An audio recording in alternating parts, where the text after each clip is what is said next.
It's David, and today I'm going to show you how to do an in-cab inspection. Today we got a Peterbilt that we're going to be looking at, and when we're talking about your in-cab inspection, it's looking for simple things like your fire extinguisher, making sure your seat belts are good, that your windshield wipers work and don't streak, making sure that the brakes work, that there aren't any air leaks, that all your signals work as far as turn signals, headlights.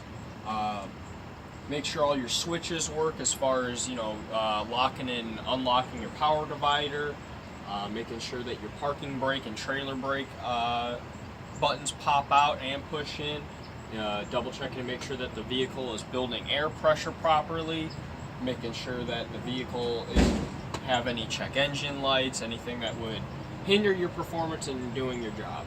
So without further ado, I'm going to get up in the cab and we'll start with a visual inspection. And what we're looking for is anything obvious that's broken that,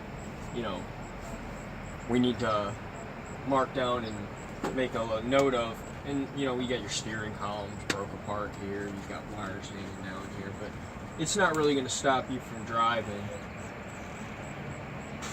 So get in it. Look around, grab on your seat belts, tug on them, make sure that they're not going anywhere. You got your fire extinguisher in case of a fire. Just there. Key in.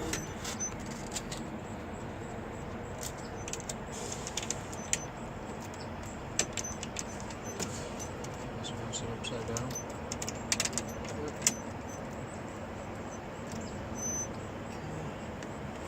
Looks like the battery switch has been turned off, so I come out here.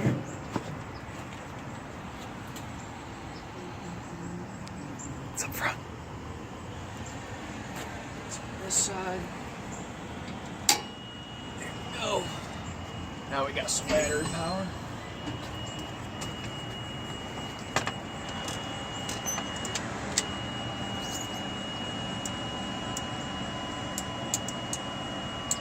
Lights work. That one doesn't. Probably because of this. Let's go in.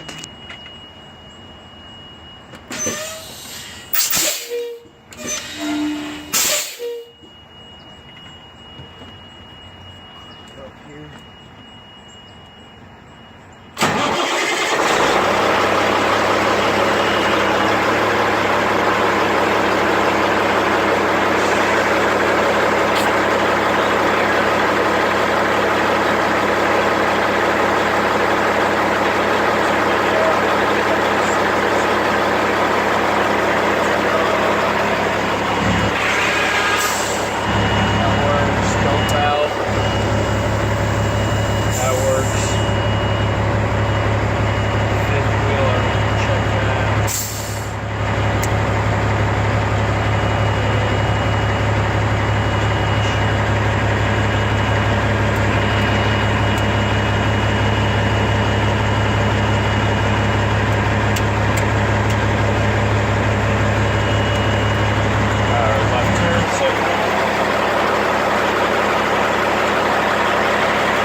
truck isn't that pretty, but functionality-wise, I think it'll be all right.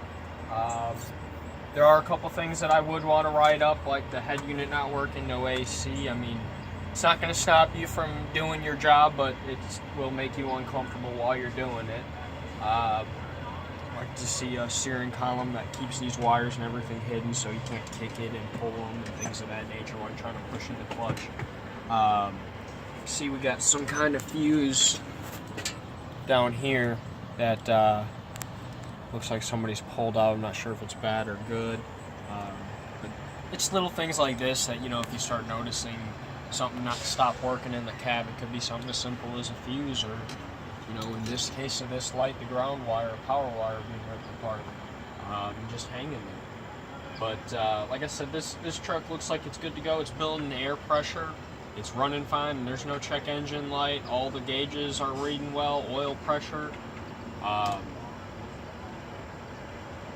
It's functionality-wise, it's there. Everything works. Your parking brake, all your valves, switches, everything operates as it should.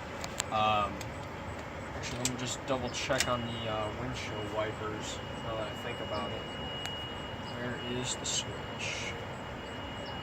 Windshield wipers.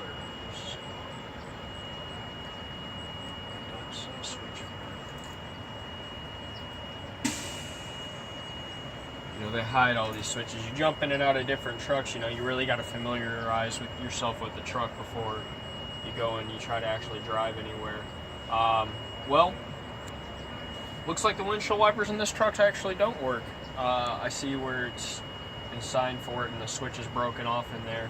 So something like that will down a truck, you know, especially if it's raining out. You know, it's unsafe to try to drive a truck like this, especially with a load on it. If you don't have any windshield wipers, you know, if you cut your visibility down, you're a hazard on the road, and we can't have that. So that's definitely something we'd write up on our sheet and need to get fixed before we send this truck out for a load. I hope you learned something, and have a great day.